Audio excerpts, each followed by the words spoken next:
Hey everybody! Alright, I got some product updates this week. I got some toys.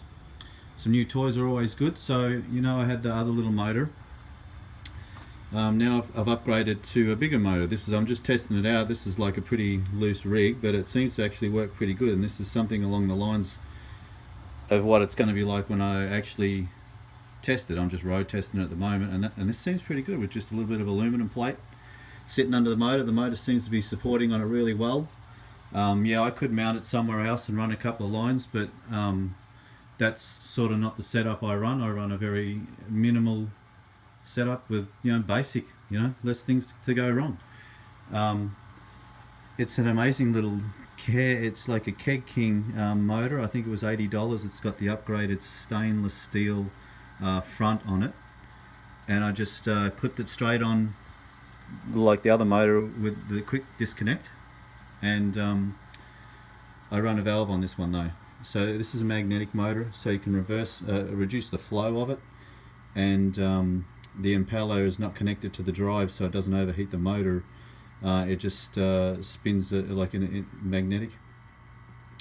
I don't know the terminology for it, but it's pretty cool because you can slow it down. It's not going to overheat the motor. The motor spins as normal all the time, and then the flow just cuts down from the front of the unit. And yeah, just running it straight up to where I had the other one. The flow is really good out of this one because I can reduce it very easily without overheating the motor, and it'll drop straight in the middle of the mash, exactly where I want it. And at any rate I want it. At the moment I think that's maybe running a little fast, but the drop fall is perfectly in the center where I want it. And then you might notice down the front here I've got a plate chiller now. So, and this is exactly where I'm going to run it from too. It'll just stay there. I'll clean it and everything in place, and it'll stay there. The hose in will be this side. The hose out's this side. I just use the quick disconnects because I like them and they don't leak. Very easy to get in and out. And then the barbs for the hose. So on the out hose, all I've done is just use the silicone hose. You don't need anything high pressure here because I'm not running high pressure on the way out. I'll probably restrict it to get to the temperature I want it to get to. And this is just I'll show you exactly what it is. It's just a plastic elbow with a hole in the top, and the thermostat will just run straight down through it. Just that easy. It doesn't leak. It's a tight enough fit that it doesn't fit, and then the flow will come out and goes down anyway. It doesn't bubble back up through the top. So let's see. So all I'll do now is actually restrict the flow, take this off the top, and then put it straight into here. And then I usually just flip the motor on the side because that's stop the bending, and then open the motor up again, and then away it goes. And there's the wort, which will go through, and this is just to simulate a cooling. It'll go through and cool. And then this keeps a pretty accurate temperature, and then if it's coming out too hot, I just reduce the flow. I've got no water running through at the moment, so it's just a little bit of a trial, and then I can reduce the flow and get it to the rate and the cool that I want it. We're in winter here in Seattle, so normal tap water will cool it. God, I'd say it'll cool it down under 60. It's pretty cold here in Seattle. Actually, what is it? So it's saying focus, focus, focus. There you go. So it's saying it's a bit above 60, and yeah, a bit under 80. So, and this is saying fairly accurate comparison. I'll do an accurate one when I run the wort, just to double check everything.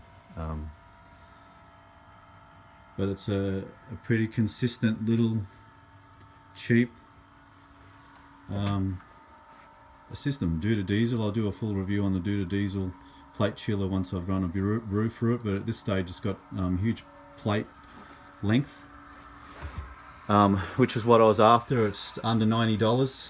I think it's a 20 plate, 18 inch. So it's exactly, well, that just pumped so quick. That's pumped that whole lot out of there already. That's quick. These high flow plates are great. Okay, just turn that on. So I've got the little pump going now. Slowly feeding it through the Duda until I can figure out what the temperature is that it's coming out at. So it's coming through now, and there's the temperature gauge there. So we'll see what the temperature gauge is and how fast it comes up. Also, I've got boil's finished. Got the hops in there too still. So I've got 6 gallons. 6.5 gallons, so it'll probably come down a bit over 6 gallons because I've got the hop bag in there. Okay, so it's coming through now, and now I'm just trying to restrict the flow. Yeah, that's too cold. Is that cold? Oh my god, that's freezing. Holy cow. Okay, so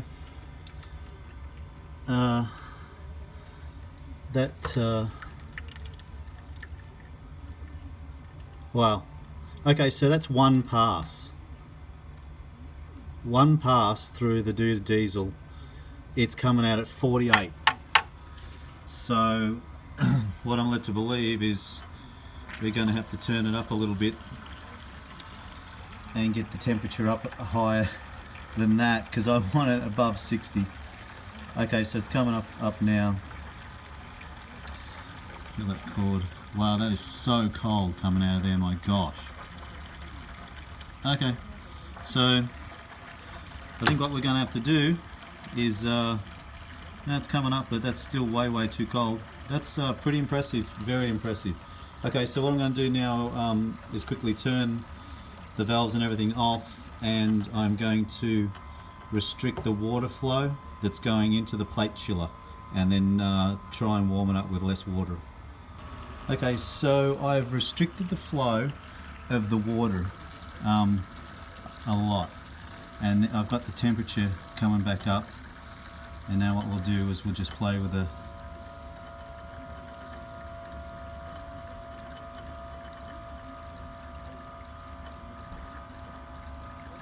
flow until it comes back down to where we want it at. So it's coming through pretty quick.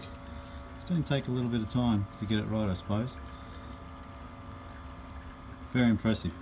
So this has got so cold I'll have to run it hot to average it out to where I need it. Okay, perfect. Okay, so let's stop it and then get some more flow. The Duda Diesel, amazing. It was too good.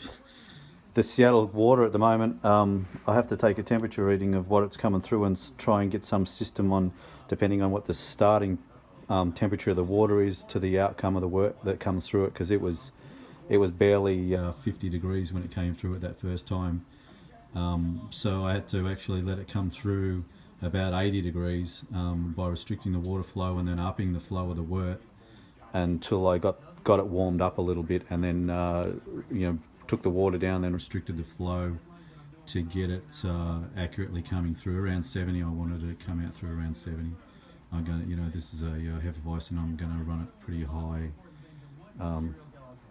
So pretty blown away by it, and all that whole screwing around and all that probably would have taken me 5 minutes to do it, but it took me about 10 because I ran out to the hose spigot and turned it off and on a couple of times. So yeah, if you were looking at getting in one, I think this cost me $80 or maybe $100 or something.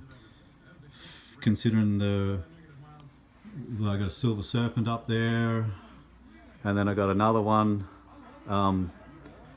It would take 45 minutes, and then I just back flush the water through this one though, and it cleaned it out straight away with the pump, because I put water in there to clean the kettle out as well after I rinse it. Really no drama at all. Okay, keep brewing.